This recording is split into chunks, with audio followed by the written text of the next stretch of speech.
আলু একটা সবার প্রিয় ভেজিটেবল। তো আজকে আমি আলু নিরামিষ কাটলেট তৈরি করব। তার জন্য আলু ছুলে কেটে সেদ্ধ করে গ্রেট করে নেব।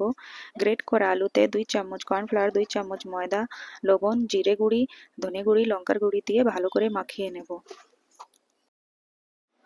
এখানে আমি আলাদা একটা বাটিতে 2 চামচ কর্নফ্লাওয়ার, 2 চামচ ময়দা, ম্যাগি মশলা আর সামান্য একটু লবণ দিয়ে একটা পাতলা ব্যাটার তৈরি করে নিচ্ছি।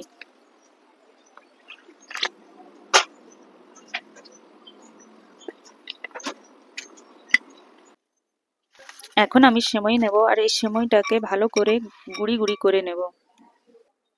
এইবার আলুর ডো থেকে ছোট ছোট লেচি কেটে কাটলেটের শেপ দিয়ে কর্নফ্লাওয়ার ময়দার ব্যাটারে ডুবিয়ে সেমাই দিয়ে কোট করে নেব।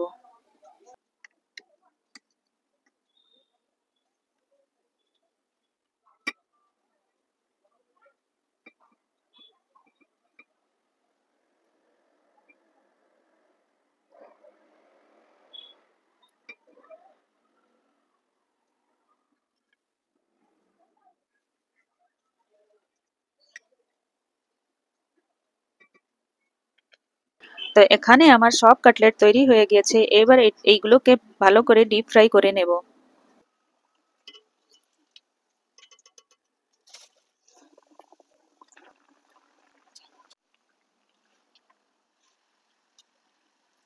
তো বন্ধুরা, ভিডিওটা আজকে এইটুকুই। ফিরে দেখা হবে নেক্সট ভিডিওতে। সবাই ভালো থেকো।